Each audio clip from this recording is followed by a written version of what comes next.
Hi friends, എല്ലാവർക്കും സുഖമല്ലേ? ഞാൻ പുതിയൊരു വീഡിയോ ആയിട്ട് വന്നിരിക്കുകയാണ്. ഇതൊരു ജാപ്പനീസ് കലാവിദ്യയായ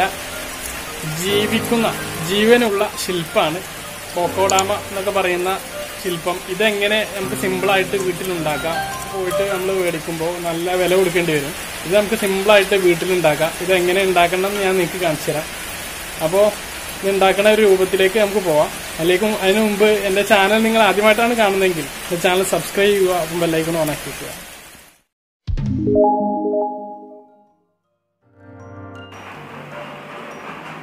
ഇതിന് നമുക്ക് കുറച്ച് പായൽ ശേഖരിക്കണം. ഇത്തരത്തിലുള്ള പായൽ ശേഖരിക്കാൻ അത്ര വലിയ ബുദ്ധിമുട്ടൊന്നും ഇപ്പോൾ ഉണ്ടാവില്ല. മഴ കാരണം ഇപ്പോൾ ഇത് അധിക സ്ഥലങ്ങളിലും ഉണ്ടാവുന്നൊരു പായലാണ്.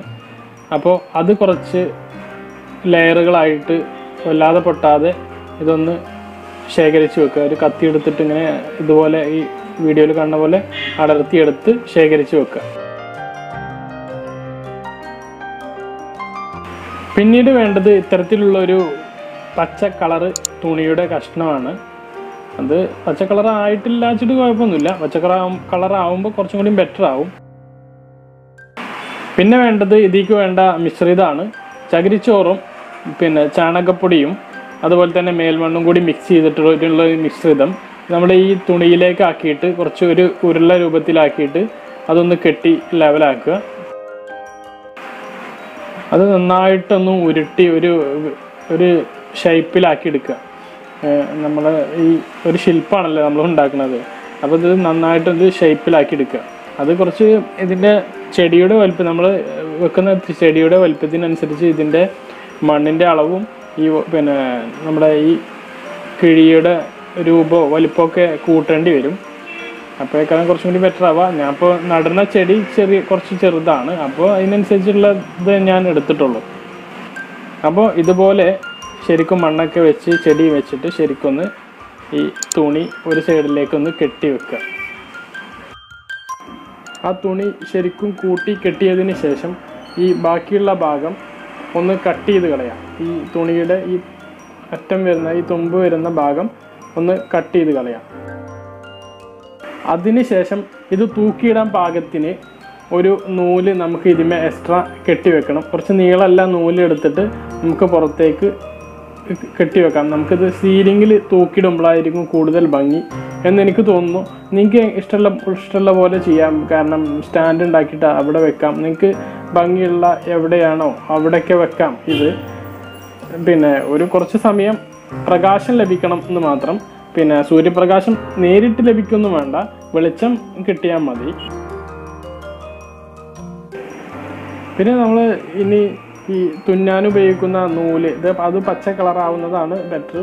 എന്നിട്ട് നമ്മൾ ഈ ശേഖരിച്ച് വെച്ച പായൽ ഓരോ പാളികളായിട്ട് ഇതിൻ്റെ മുകളിലേക്ക് ഈ നമ്മുടെ പിന്നെ ഈ നമ്മൾ കെട്ടിവെച്ച ഈ കിഴിക്ക് മുകളിലേക്ക് ഇങ്ങനെ വെച്ചിട്ട് നമ്മുടെ ഈ നൂല് ഇങ്ങനെ പതുക്കെ ഇങ്ങനെ ചുറ്റി കൊടുക്കണം.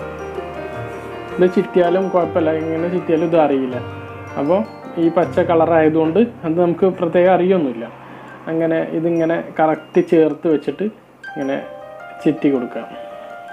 ഇത് ഈ ചുറ്റുമ്പോൾ ശ്രദ്ധിക്കേണ്ട, നമ്മൾ ഗ്യാപ്പ് ഫില്ല് ചെയ്തിട്ട് ഇങ്ങനെ വെക്കാൻ ശ്രമിക്കുക, ഓരോ പീസും നോക്കിയിട്ട്. പിന്നെ ലാസ്റ്റ് വരുന്ന ഭാഗത്ത് ചെറിയ പീസുകൾ വെച്ചിട്ട് ചെറിയ ഗ്യാപ്പുകൾ വരും. അവിടെയൊക്കെ ചെറിയ പീസുകൾ വെച്ചിട്ട് നമുക്ക് ആ ഗ്യാപ്പ് ഫില്ല് ചെയ്യാം.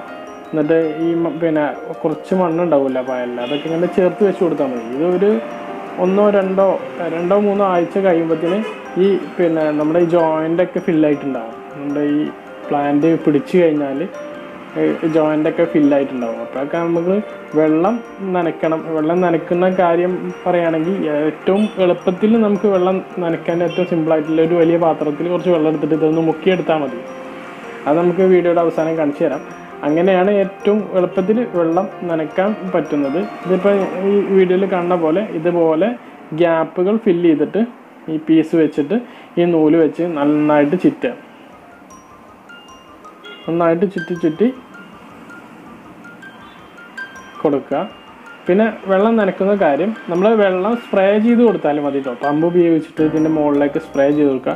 വേനൽക്കാലത്താണ്, ഇപ്പോൾ വലിയ പ്രശ്നമില്ല, വേനൽക്കാലത്താണ് കൂടുതൽ ശ്രദ്ധിക്കേണ്ടത്. നല്ല വേനലിൻ്റെ സമയത്ത് ദിവസവും നനയ്ക്കേണ്ടി വരും, അല്ലെങ്കിൽ ഈ പ്ലാന്റ് കേടുന്നു പോകും. അപ്പോൾ ഇതൊരു കൊല്ലൊക്കെ ഇങ്ങനെ തന്നെ ഈസി ആയിട്ട് ഇരിക്കും. 1-2 കൊല്ലൊക്കെ ഇരിക്കും. ഒരു കൊല്ലം ഈസി ആയിട്ട് എന്തായാലും ഇരിക്കും. പിന്നെ ഇതൊക്കെ ചെയ്യുന്ന ആളുകളൊക്കെ എന്തായാലും ഈ ചെടിനോടും തോട്ടത്തിനോടൊക്കെ കൂടുതൽ താല്പര്യമുള്ള ആളുകളായിരിക്കും. അവർക്ക് ഇത് ഒന്നും അത്ര വലിയ പണിയുള്ള കാര്യമൊന്നുമല്ല. ഇടയ്ക്കൊന്ന് ഇത് ഒരു കൊല്ലൊക്കെ കഴിഞ്ഞാൽ ഇതൊന്ന് പൊളിച്ചിട്ട് രണ്ടാമതൊന്ന് സെറ്റ് ചെയ്യുന്നതായിരിക്കും, അല്ലെങ്കിൽ പുതിയ പ്ലാന്റ് ഉണ്ടാക്കുക. എന്തായാലും ഇതിലൊക്കെ ചെടികൾ വെക്കുമ്പോൾ ഭയങ്കര ഭംഗിയാണ്. ഞാനിത് ഉണ്ടാക്കിയപ്പോൾ, ഞാനിപ്പോൾ ഇത് വീഡിയോക്ക് വേണ്ടിയിട്ടാണ് ഞാനിത് ഫസ്റ്റ് തന്നെ ഉണ്ടാക്കുന്നത്. അപ്പോൾ ഇത് ഉണ്ടാക്കിയപ്പോൾ തന്നെ എനിക്ക് ഇത് കുറേ ഉണ്ടാക്കിയിട്ട് തൂക്കിയിടാൻ തോന്നുന്നില്ല, അത്രയ്ക്ക് ഭംഗിയാണ് ഇതിൻ്റെ ഇത് കാണാൻ. ഈ വീഡിയോ ഷൂട്ട് ചെയ്ത സമയത്ത് ഭയങ്കര മഴയായിരുന്നു, അപ്പോൾ ഭയങ്കര ശബ്ദമാണ്. പിന്നെ രണ്ടാമതാണ് ഞാൻ ഇതിൻ്റെ ഓഡിയോ റെക്കോർഡ് ചെയ്തത്. അപ്പോൾ മാച്ച് ഇല്ലെങ്കിൽ ക്ഷമിക്കുക.